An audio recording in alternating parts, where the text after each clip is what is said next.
થશે જ્યારે તમારી પોતાની અંદર રહેલા અંગ્રેજનો પરાજય થશે. અંગ્રેજી અને અંગ્રેજોથી આટલો મોહ આ આપણને ક્યાં લઈ જશે?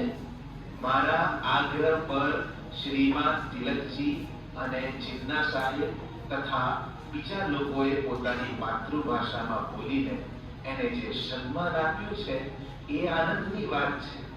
આપણી દરેક સભાનો પહેલો પ્રસ્તાવ હંમેશા બ્રિટિશ સામ્રાજ્યની વફાદારીનો જ રહ્યો છે અને આ પ્રસ્તાવ પાસ કરીને આપણે આપણી હિંદાનો જ પરિચય આપ્યો છે અને આ પ્રણાલીને ખતમ કરવી બહુ જરૂરી છે, કારણ કે આ આપણા આત્મસન્માનની હત્યા છે જેને રોકવી જ નહીં અને એની શરૂઆત આપણે પોતે જ કરવી પડશે.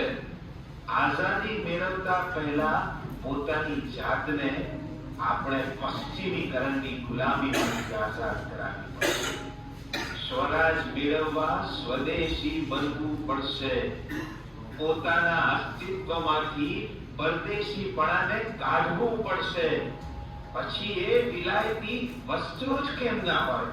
મહાત્માજીનો જય હો! મહાત્માજીનો જય હો! મહાત્માજીનો જય હો! આજે મારી આંખો નહીં, દ્રષ્ટિ ખોલી છે. પહેલા આપણે દેશના થઈશું, પછી જ દેશ આપણો થશે અને એની શરૂઆત પોતે જ કરવી પડશે. મારા દેશ સેવાના યજ્ઞમાં આજથી હું આ વિલાયતી વલણની આહુતિ આપું છું.